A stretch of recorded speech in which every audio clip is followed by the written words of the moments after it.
का अन्न। सुनिए प्रकृति की वाणी, कहते कृषि कवि ज्ञानी। बाजरा यूं हंसकर बोले, वृद्ध खाकर युवा हो जाए। दही संग कोदो के भात, रहे स्वस्थ उदर और आंत। कोदो कुटकी कंगनी, ज्वार बाजरा रागी, विभिन्न रूप से हैं ये उपयोगी। नाम के मोटे, पोषण से भरपूर, कुपोषण व रोगों को करे ये दूर। जहरीले रसायन से मुक्त हो पर्यावरण, जल और ऊर्जा का करे संरक्षण। पूर्वजों की थाली का हिस्सा, हरित क्रांति उपरांत विस्मरित किस्सा। 2023 अंतर्राष्ट्रीय मिलेट वर्ष से श्री धान्य लहलहाएंगे हर्ष से। Ready to cook, ready to eat का होगा चलन, पुरातन से होगा नूतन का मिलन। घर घर पहुंचेगा सुस्वास्थ्य, भरत धान्य को मिलेगा उचित मान्य। भोजन नहीं परंपरा है ये, देश का गौरव हमारी संपदा है ये। धन्यवाद। कल्याण मंत्रालय, भारत सरकार एवं राष्ट्रीय महिला बाल एवं युवा विकास संस्थान न्यूसेड की सहयोगिता से 2 दिवसीय अधिवेशन का आयोजन किया गया है, जिसका नाम है central India convention on millets, अर्थात श्री अन्न। इसके सहायक के रूप में भारत टेक फाउंडेशन और थिंक इंडिया VNIT चैप्टर भी हैं। इस अधिवेशन में 11 FPOs के प्रतिनिधि हैं, जो मध्य प्रदेश, छत्तीसगढ़, विदर्भ, पश्चिमी महाराष्ट्र व उत्तर प्रदेश के 10,000 से भी अधिक किसानों का प्रतिनिधित्व कर रहे हैं। स्वागत है उन सभी का। स्वागत करते हैं इस कार्यक्रम में उपस्थित सभी अभियंता, विज्ञान विशेषज्ञ, व्यवसायी, IT मार्केटिंग एक्सपर्ट एवं अन्य अतिथिगणों का। अब मैं अनुरोध करना चाहूंगी हमारे माननीय अतिथिगण से कि वे दीप प्रज्वलन करके आज का उद्घाटन प्रारंभ करें।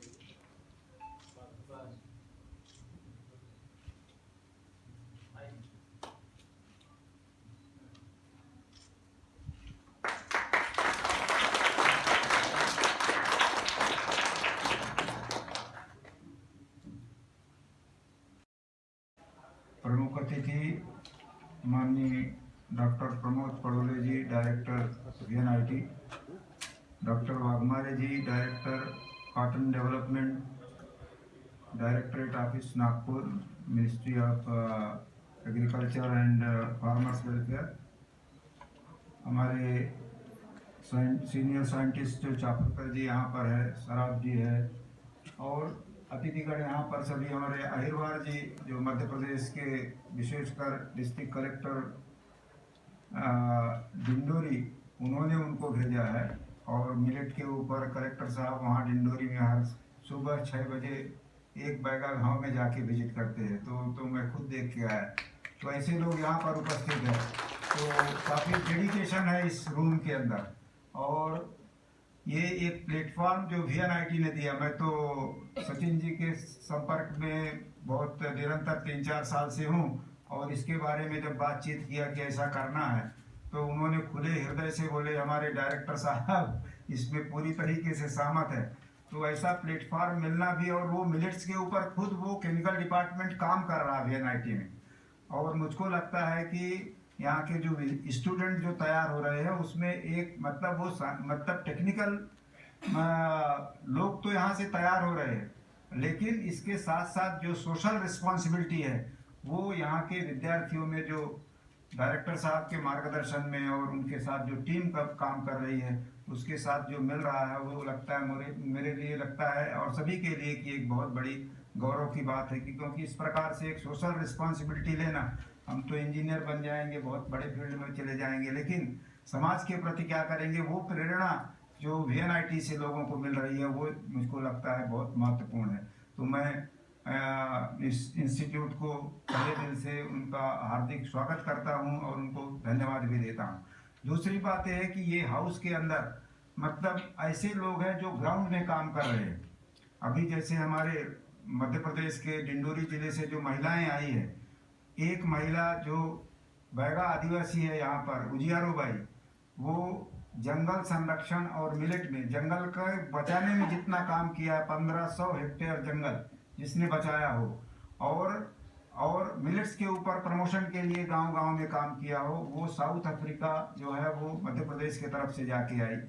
मिलेट कोदो कुटकी के ऊपर जिसने काम किया वो नामदेव महिला यहाँ पर बैठी हुई है, जिसने जो अमेरिका जा कर के आई और वो मध्य प्रदेश से प्रतिनिधित्व की है।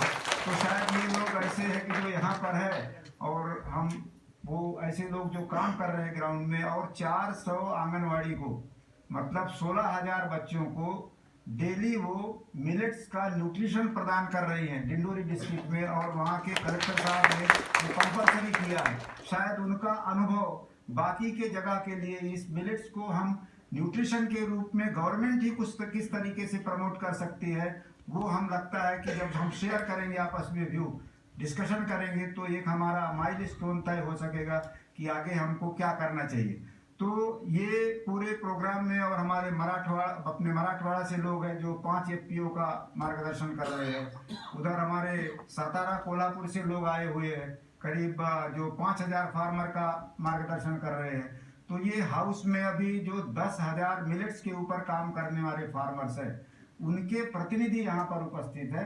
तो और साथ साथ यहाँ पर साइंटिस्ट है, हमारे ठाकरे साहब यहाँ पर उपस्थित है जो मिलेट के एक्सपर्ट है यहाँ पर। तो वो हमारे उनको तो स्टेज पर होना चाहिए था, लेकिन मेरे सामने है तो मुझको अच्छा नहीं लग रहा। लेकिन ऐसे लोग यहाँ पर जो मिलेट्स पे काम, और इतनी उम्र में वो यहाँ पर फोन करके आए। कुछ लोग बंगलौर से एक प्रतिनिधि यहाँ पर आए जो एक कंपनी में काम करते हैं, शायद होंगे तो खड़े हो जाए तो मुझको लगता है अच्छा होगा। वो खुद का टिकट खुद फ्लाइट का करके आज सवेरे यहाँ पर पहुंचे हैं। तो ऐसे लोग इस फील्ड में मतलब खुद से आकर के इस कार्यक्रम में भाग ले रहे हैं, और वीएनआईटी का इसके लिए जो एक अच्छा प्लेटफॉर्म मिला उसके लिए अंतरराष्ट्रीय स्तर पर, और भारत का बहुत बड़ा योगदान है मिलेट्स के ऊपर, लेकिन उसका देश में क्या सम्मान है, अंतरराष्ट्रीय स्तर पर क्या सम्मान है, देश में क्या चल रहा है, ये गरीबों को ग्राउंड लेवल पर मालूम नहीं है कि क्या है। तो एक बहुत बड़ी चुनौती है कि उनका शोषण नहीं होने पाए, इसलिए हमारे किस प्रकार की रणनीति और माइलस्टोन कैसा हो कि जो उत्पादक वर्ग है उसको इसके बारे में मालूम हो सके। क्योंकि देखिए पूरे सेंट्रल इंडिया में मुझको मालूम है, उधर मध्य प्रदेश के बुंदेलखंड में, बघेलखंड में, महाकौशल रीजन में आज से 30 साल पहले बहुत ज़्यादा मिलेट होता था। आपका यूपी में इलाहाबाद, वाराणसी, उधर मिर्जापुर, उधर आप देवरिया इन साइड में जाएंगे वहाँ मिलेट खत्म हो गई है।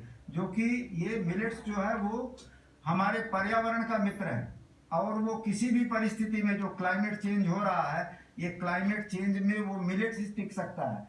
तो वो चीज़ जो खत्म हुई है, बहुत सारे मिलेट्स तो लुप्त हो चुके हैं, तो उसको हम कैसे बचा पाएंगे, उसके लिए हम क्या कैंपेन गांव के अंदर ये village to village, farmer to farmer इस तरीके से कर पाएंगे, कैसा करेंगे, वो सोचना है हमको इस सम्मेलन में कि उसकी रणनीति क्या बनाए कि हम बीज बैंक गांव-गांव में बना सकते हैं क्या मिलेट का, तो वो कैसा करेंगे, उसकी प्रक्रिया क्या होगी। और तीसरा है इसका मार्केटिंग का सवाल आता है कि मार्केटिंग तो बड़ा शहर दे सकता है, तो इसमें शहर के लोग भी कुछ जुड़े हुए, और भी कल कुछ लोग आएंगे अपने बीच में, तो हम इसको शहर से कैसे जोड़ सके।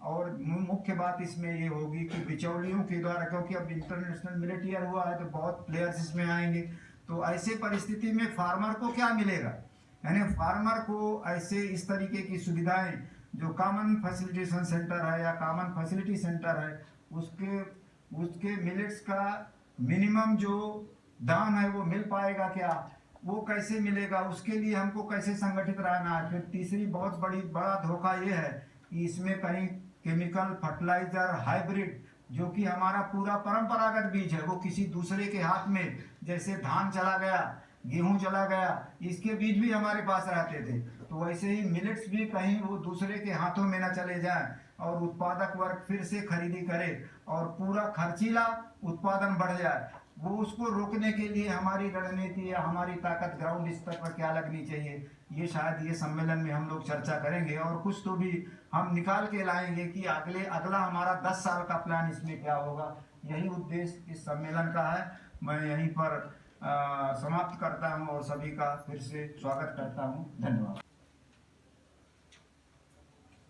अंतर्राष्ट्रीय मिलेट वर्ष के उपलक्ष्य में यहाँ पे जो 2 दिन की कार्यशाला का आयोजन किया है, उस कार्यशाला में उपस्थित श्री R.K. मालवीय जी, श्री मुए ji, L Waghmare, director of cotton development, scientist Chapke sir, Saraf sir जो कि ग्रामायण का हर साल यहाँ पे ऑर्गेनाइज करते हैं, मेरे मित्र और head of the department chemical engineering Sachin Mandavgane, और मिलेट जो अपने एक सोसाइटी की है उसके अनुपमा कुमार मैडम, फिर रत्नेश कुमार, बाकी सारे उपस्थित प्राध्यापकगण और अलग अलग FPO के सदस्य। Normally we are used to welcome the scientist और जो प्रोफेसर, ये सबका हम लोग करते हैं, लेकिन मुझे बहुत अच्छा लग रहा है कि पहली बार मुझे जो हमारे ट्राइबल वुमेन है, जो माता है, उनका स्वागत करने का मुझे सौभाग्य मिला है। तो मैं सबसे ज़्यादा उनका पहले यहाँ पर स्वागत करूँगा। और जैसे कि मेरे मित्र सचिन मांडवगढ़ ने बताया था कि विवेकानंद का एक सेंटेंस कोट करके कि हम लोग, पार्शियली वो सही था कि उन्होंने बोला कि हम लोग एजुकेटेड है और सारे जो समाज के लोगों का पैसा हमारे ऊपर लगता है और हम लोग सो कॉल्ड एजुकेट हो जाते हैं, तो और हम लोग यदि किसी और के लिए काम में नहीं आते हैं तो ट्रेटर कहलाए जाते हैं, गद्दार। उसमें एक बात तो सही है कि हम लोग समाज का पैसा हमारे यहाँ लगता है और हम पढ़ते हैं।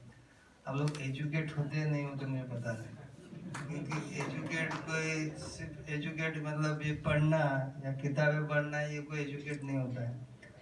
अब मैं तो सोचता, और ऐसी दूसरी बार जब मुझे पहचान की गई उन लोगों की, कि बताया गया कि ये बहुत पिछड़े समाज के हैं और वहाँ से ये लोग ये करते हैं वो करते हैं, तो मैं तभी बोल रहा था कि पिछड़ा और अगला क्या बोलते हैं सर, वो तो रिलेटिव टर्म्स है। हम लोग यहाँ से शुरू करते हैं तो अगड़ा और वहाँ पे जाएंगे तो पिछड़ा, लेकिन मैं वहाँ से शुरू करूँगा तो वो अगड़ा हो जाता है और मैं पिछड़ा हो जाता है। मैं उसको सर्कल में करता हूँ तो दोनों साथ में आ जाते हैं। तो अगड़ा पिछड़ा तो ये हमारे समाज के ऊपर है। जैसे कि बताया गया है, उन लोगों ने कई हेक्टर जमीनों का उद्धार किया है, वहाँ पे मिलेट और ये श्री अन्न लगा रहे हैं, तो वो एजुकेट है या मुझे समझ में नहीं आ रहा है ना। हम लोग तो अभी जैसे बताया गया कि हमको पता ही नहीं है मिलेट क्या है, कैसे खाना है, क्या करना, तो इस दृष्टि से तो वो हमारे अगड़े है। और हम लोग यदि दोनों हमको पिछड़े है, तो यदि उनका जो एक्सपीरियंस है और सोकाल हम लोग जो थोड़ी बहुत पढ़ाई की है, तो इसको हम यदि साथ में ला सकते हैं तो जैसे कि सर ने बताया या बाकी कि हम लोग सब मिलके क्या कर सकते ये देखना है। हमारे पास में थोड़ा बहुत टेक्निकल एक नॉलेज है, हम बोल सकते हैं, उनके पास में। तो जैसे अभी वो लोग बोल रहे थे कि ये खाने से ये रोगों का ठीक कर सकते हैं या इससे ज़्यादा तुम्हारी सुदृढ़ता आ सकती है। जैसे चापके सर ने बताया कि ये खाने से उसमें ज़्यादा लोहा है या आयरन है या कैल्शियम है, तो ये तो सालों से शायद जानते हैं, लेकिन और जैसे बताया भी कि ये सब उसमें छुपा हुआ खजाना है, बहुत सारी चीज़ें उसमें है।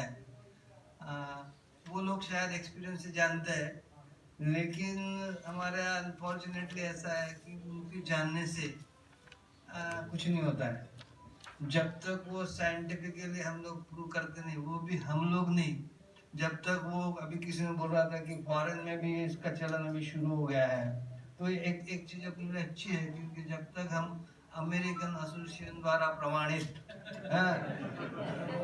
आपण सेम डे पेमेंट बँकेला ज्या दिवशी सुट्टी असेल त्या दिवशी आपण खरेदी बंद ठेवू आणि आम्ही सांगताना सांगतो बाबा आम्हाला गाईडलाईन आहे पेमेंट अजिबात भांडवली कंपनी यायला नाही आणि सगळ्यांना खात्यावरती त्यांची माहिती 3 वाजेपर्यंत द्यायची आणि ते सगळं संध्याकाळी सेम डे पेमेंट